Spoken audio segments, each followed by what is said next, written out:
سلطان محمود غزنوی رحمت اللہ علیہ 416 ہجری میں انتقال ہوا۔ 416 دنیا میں 4 بادشاہ بڑے گزرے ہیں، 4۔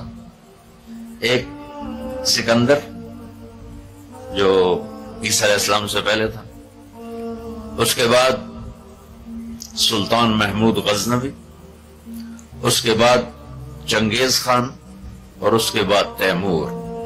یہ 4 دنیا میں بڑے بادشاہ گزرے جن کی حکومت کی وسعت بہت بڑی تھی۔ بہت پہلے اشوک بھی گزرا ہے، لیکن وہ تاریخ میں اتنا محفوظ نہیں ہے۔ ان 4 کی تاریخ محفوظ ہے۔ 1974 میں 416 ہجری 1974 کوئی 1000 سال کے قریب گزر چکا ہے۔ غزنی میں زلزلہ آیا تو اس کی قبر بیٹھ گئی، تو اس وقت ظاہر شاہ مرحوم کی حکومت تھی، تو انہوں نے کہا بھی قبر کو دوبارہ بناؤ۔ تو جب قبر کو کھولا گیا تاکہ دوبارہ بنایا جائے تو آپ حیران ہوں گے، اس کا کفن بھی میلا نہیں ہوا تھا، اور اس کا جسم صحیح سلامت پڑا تھا۔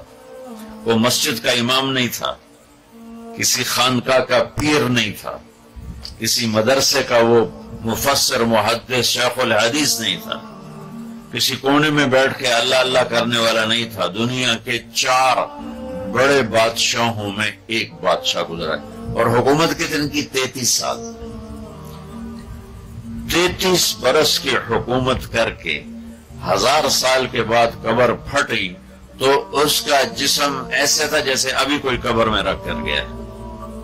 تو اس سے معلوم ہوا کہ دنیا کی ترقی آدمی کو آخرت کی کامیابی سے نہیں روکتی، اپنا غلط استعمال انسان کو آخرت میں بھی ناکام کرتا ہے اور اللہ کی بارگاہ میں بھی اسے ذلیل کرتا ہے۔ اور اپنے جسم کا صحیح استعمال وہ دنیا میں بھی اس کو اللہ کی رضا دیتا ہے اور آخرت میں بھی کامیابی کا جھنڈا اس کے ہاتھ میں پکڑاتا ہے۔ تو اللہ تعالیٰ نے کامیابی ناکامی کا معیار جو قرآن میں بتایا ہے وہ بالکل مختلف ہے، جو ہم سمجھے ہیں وہ بالکل مختلف ہے۔ تو ان الدین عند اللہ الاسلام، اللہ تعالیٰ نے فرمایا اب کامیاب ہونے کے لیے ایک ہی راستہ ہے، وہ اسلام ہے۔ وَمَن يَبْتَغِ غَيْرَ الْإِسْلَامِ دِينًا فَلَن يُقْبَلَ مِنْهُ وَهُوَ فِي الْآخِرَةِ مِنَ الْخَاسِرِينَ۔ جو اسلام کے علاوہ کسی بھی راستے پر چل کر آیا تو اللہ اسے قبول نہیں فرمائے گا۔ تو بھائیو، اللہ نے ہم پر کرم کیا کہ ہم ایمان والے ہیں، اسلام والے ہیں۔ ہماری بدقسمتی کہ ہمیں نادان علماء نے نادان کی شرط لگا رہا ہوں،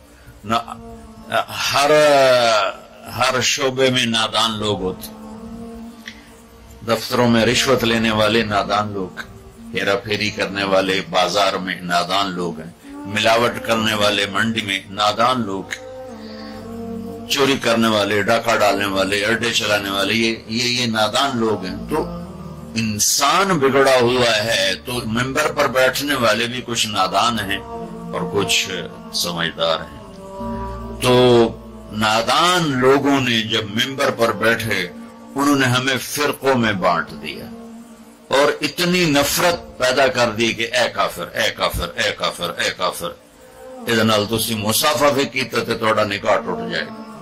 ایسے الو اور ایسے عقل کے پیدل لوگ وہ موجود ہیں، انہوں نے ہمیں توڑ کے رکھ دیا، اور مسلم کی بجائے کسی پر دیوبندی کا لیبل، کسی پر بریلوی کا لیبل، کسی پر شیعہ کا لیبل، کسی پر اہل حدیث کا لیبل، لکھاں لیبل بنا کے انہوں نے ہمیں ٹوٹے ٹوٹے کر دیا۔ وَمَن يَبْتَغِ غَيْرَ الْإِسْلَامِ دِينًا فَلَن يُقْبَلَ مِنْهُ، جو اسلام کے علاوہ کسی چیز کو اختیار کرے گا اللہ کہے گا مردود ہے۔ اسلام کیا ہے؟ میرے نبی پاک صلی اللہ علیہ وسلم کی لائی ہوئی مبارک زندگی۔ یا ابا سفیان جئتکم بکرامت الدنیا والآخرہ، ابو سفیان میں تمہارے پاس دنیا اور آخرت کی عزت لے کر آیا ہوں۔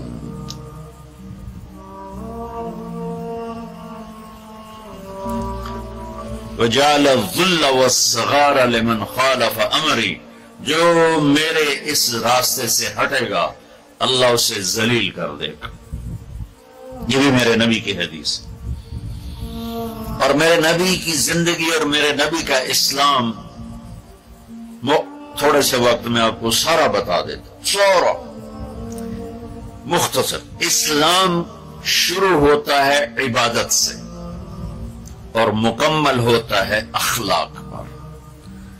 یہ بلڈنگ مسجد ہو یا مندر ہو یا گھر ہو یا گردوارہ ہو یا گرجا ہو، ہوٹل ہو، ہاسپٹل ہو، بنیاد سے شروع ہوتا ہے اور چھت پہ جا کے مکمل ہوتا ہے۔ سہیل صاحب نے اس وقت بلایا جب چھت مکمل ہو گئی۔ چھت نہ ہو تو نہ گھر میں بیٹھا جا سکتا ہے، نہ مسجد میں، نہ دفتر میں، نہ ہاسپٹل میں۔ تو میرے نبی نے ایک دو حدیثیں سناتا ہوں جس سے پورے اسلام کی تصویر سامنے آ جائے گی۔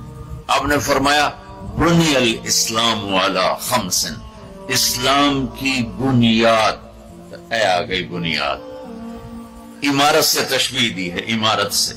اسلام کی بنیاد ہے 5 چیزیں، لا الہ الا اللہ محمد رسول اللہ کی گواہی، 5 وقت کی نماز، اور 1 مہینے کا روزہ، اور زکوٰۃ چوتھا مالداروں کے لیے، اور حج 5واں مالداروں کے لیے۔ حج اور زکوٰۃ میں اللہ تعالیٰ نے تھوڑا سا فرق کر دیا کہ جس کے پاس ایسا فالتو 1 سال پڑا رہے تو وہ زکوٰۃ دے 2.5%، اور جس کے اللہ نے دولت دی ہے، صحت بھی دی ہے، تو وہ جا کے میرے گھر کا حج کرے زندگی میں صرف 1 دفعہ۔ اسلام کی بنیاد میں 5 پتھر پلر بنائے گئے ہیں، کلمہ، نماز، روزہ، زکوٰۃ اور حج۔ یہ تو بنیاد ہو گئی۔ بنیاد کوئی ڈال دے تو وہ یہ نہیں کہتا جی ہے میرا گھر ہے، کہتا جی یہ گھر بن رہا ہے۔ بنیادیں پڑی ہوں، کوئی نہیں کہتا یہ مسجد ہے، کہ جی یہ مسجد بن رہی ہے۔ کوئی نہیں کہتا جی یہ میرا دفتر ہے، کہتا جی دفتر بن رہا ہے، یہ ہاسپٹل بن رہا ہے، یہ مندر بن رہا ہے، یہ گرجا بن رہا ہے، یہ گردوارہ بن رہا ہے۔ کوئی اس کو کوئی نام نہیں دیتا جب تک چھت نہ پڑ جائے۔ تو ہمارے پاس جو اس وقت اسلام ہے وہ بنیادی اسلام ہے، صرف نمازی، روزہ، زکوٰۃ، حج، وہ بے جان ہے چونکہ چھت کوئی نہیں ہے۔ لیکن یہ بھی آخرت کے ہمیشہ کے عذاب سے بچانے والا ہے۔ اب چھت پہ جا کے چیز مکمل ہوتی تو اسلام کی چھت کیا ہے؟ جہاں جا کے اسلام مکمل ہو جائے تو میرے نبی کی دوسری حدیث اس کے ساتھ جوڑ لو۔ آپ نے فرمایا انما بعثت لأتمم مکارم الاخلاق، میں دنیا میں اس لیے آیا ہوں کہ تمہارے اخلاق کی چھت بنا دوں، تمہارے اخلاق مکمل کر دوں۔ تو میں 2 لفظوں سے یہ بات کر رہا ہوں، ایک بنیا پہلی حدیث میں، ایک اتممہ دوسری حدیث میں، کہ اسلام شروع ہوتا ہے عبادت سے اور مکمل ہوتا ہے اتممہ۔ اتممہ ہوتا ہے پوری طرح مکمل کرنا اور اچھی طرح مکمل کرنا۔ جیسے اس میں اب قالین بھی بچھ گیا ہے اور چھت بھی پڑ گئی ہے اور باقی چیزیں بھی آ گئی، اس کو کہتے ہیں اتممہ۔ چھت پڑ جائے، لائٹیں نہ لگی ہوں، فرش نہ بنا ہو اور قالین نہ بچھو تو اتممہ کا لفظ نہیں بولا جائے گا۔ تو میرے محبوب نے فرمایا کہ میں تمہارے اخلاق کو پوری طرح مکمل کرنے کے لیے آیا ہوں۔ اور ادھر فرمایا اسلام کی بنیاد 5 چیزیں ہیں۔ تو بھائیو، میرے نبی کا دین، میرے اللہ کا اتوارا ہوا اسلام مختصر 2 حدیثوں میں ہے، ایک کلمہ، نماز، روزہ، حج، زکوٰۃ، اور ایک اچھے اخلاق پوری طرح مکمل کرنے کے لیے آیا ہوں۔ اور ادھر فرمایا اسلام کی بنیاد 5 چیزیں ہیں۔ تو بھائیو، میرے نبی کا دین، میرے اللہ کا اتوارا ہوا اسلام مختصر 2 حدیثوں میں ہے، ایک کلمہ، نماز، روزہ، حج، زکوٰۃ، اور ایک اچھے اخلاق۔ دین کی بات پھیلانا صدقہ جاریہ ہے، ثواب کی نیت سے ویڈیو کو شیئر ضرور کیجیے۔ جزاک اللہ۔